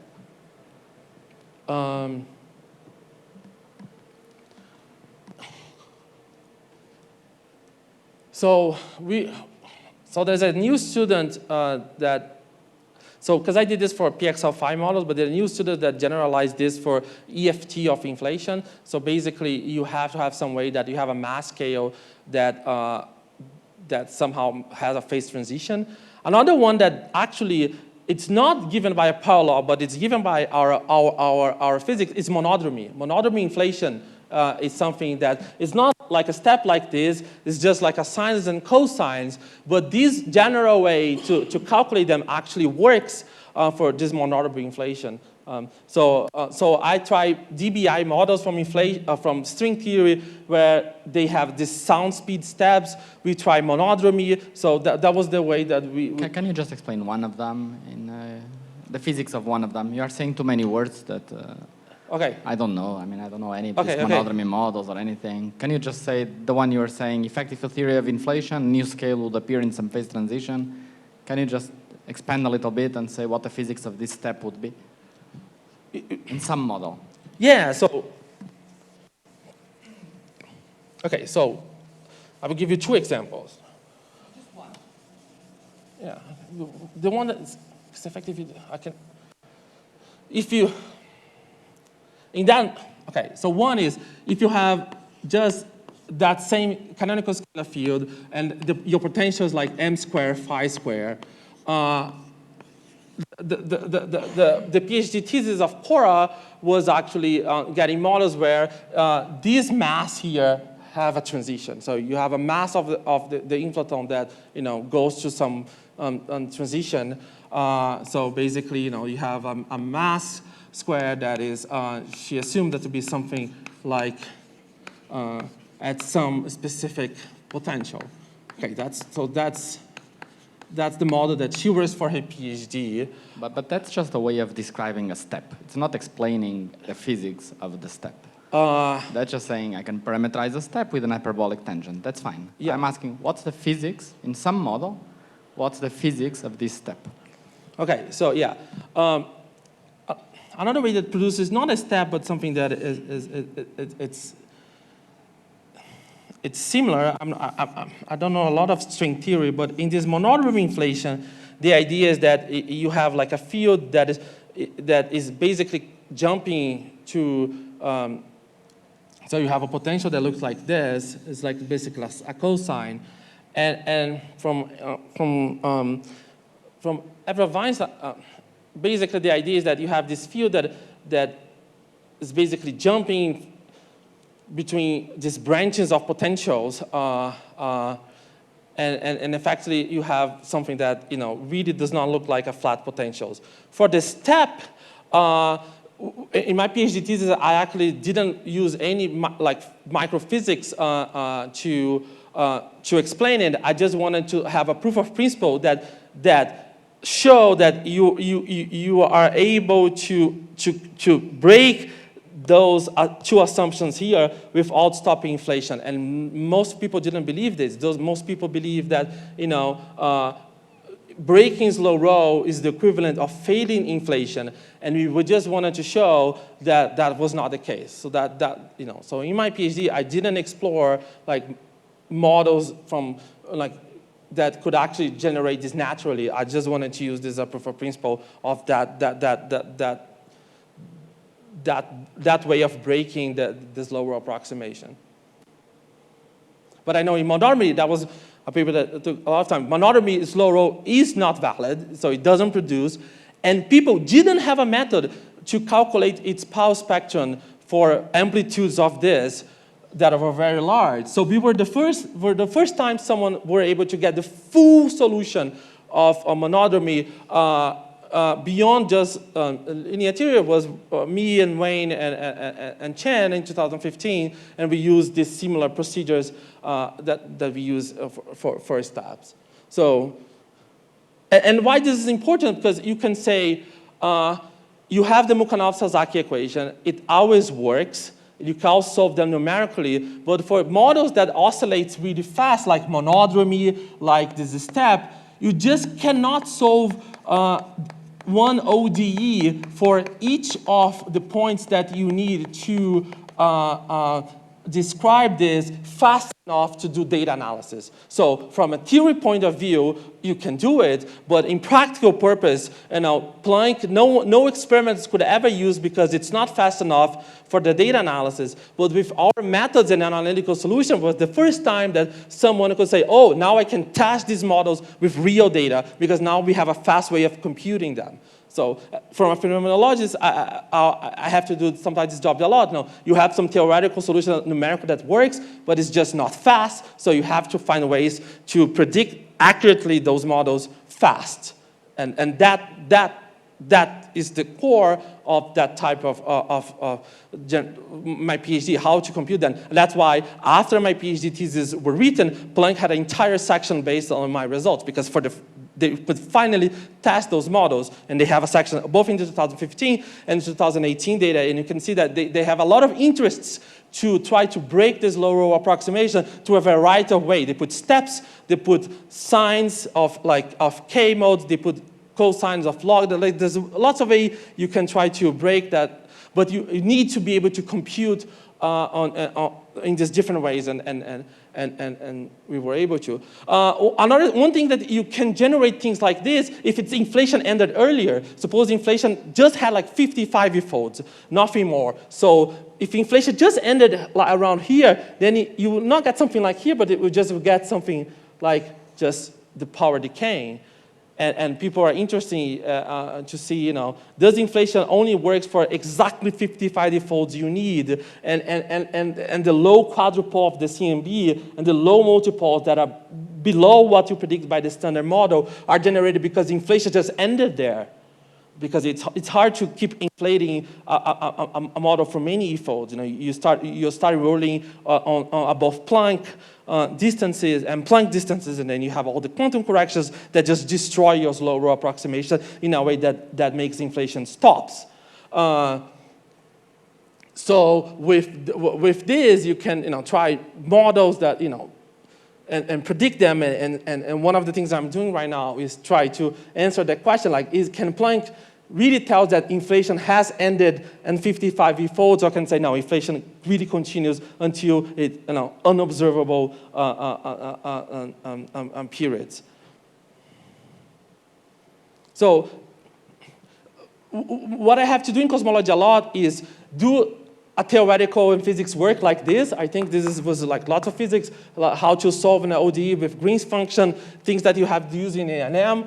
So, and once you get that, that's not enough. For experimentalists, if you just show this, they will never use your data. If you want experiments to test something for you, you have to combine this type of physics that you develop with this type of techniques.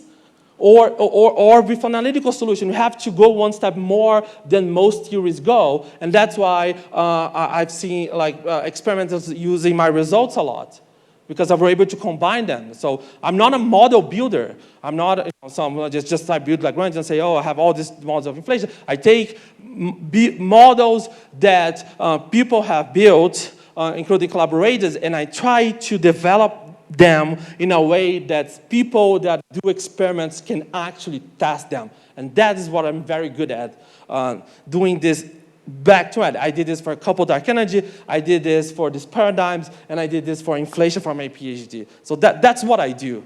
So people now here want to test generalized dark matter. They want to test lots of crazy things, but they have to put them the prediction of this theory in a way that is precise, it's fast, and then can be tested by experimentalists. And that's what I think I'm unique, and that's also lots of what Cora does. And that's a lot of things that we do in our USA team for inflation. It's me, Cora, Chen, and Wayne. So that's what I'm unique, and I don't think there's anyone in São Paulo that does that.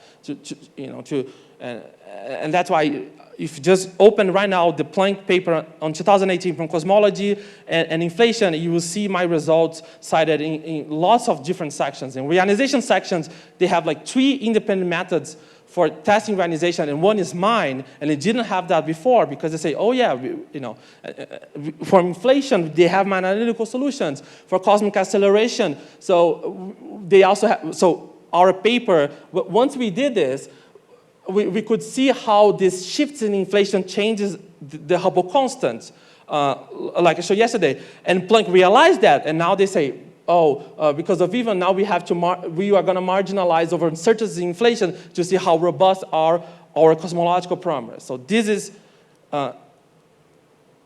is like what I like to do, and I'm good at it, to really, if I just say I connect theory to data, this is not saying much, but on the actual problems, it says a lot. Has any questions or no?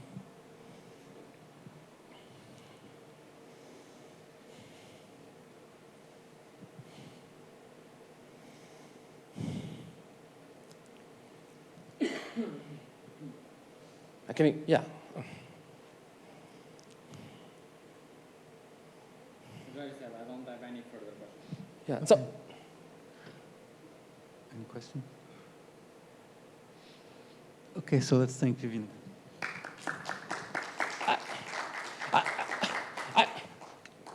Can I just give one example that is actually working? The thesis here. It's 30 seconds. You want to say how weak lensing depends on baryons. So the theory is we just run a couple of antibody simulations. I think we have like 10 so far. that will try different types of baryonic feedbacks. But how you try to go from that to like general models, independent, using these techniques to really try to marginalize weak lensing uncertainties over a combination of this theoretical work. And this is something that Maria Gabriela is using. And doing this translation, it's something that we are doing. And that's why she went to Arizona, to our group, just because if you just see those 10 simulations that are like in 10 different papers from theorists, and if you don't really put it in a way that we can use in experiments and understand like all the problematics, then they're just useless theory work in the sense that people are not using it. We want to use them. So there's a lot of things that you have to do to use these theoretical results, and that's something that I like to do. And through this, I could also push experimentalists to pay attention to papers that I think were underrated because they just didn't know how to use those results. That is, a lot of what I talked today was about that, and that's how I made an impact in the last few years. Even though the techniques itself, I think this was took a lot of effort and function, but the other ones are like on itself they are simple, but putting all of them together, very few people even in the United States can do that. And then you can also test your own theories. I have theoretical papers from modified gravity, inflation. I test, but and sometimes just to prove a principle, I just try to use these phenomenological models, the steps, which I think it breaks an important proof of principle, and I let some high energy physicists to figure out how you can actually make a model that makes more physical sense, that has something that is analogous to that. I think in cosmology we do that a lot. So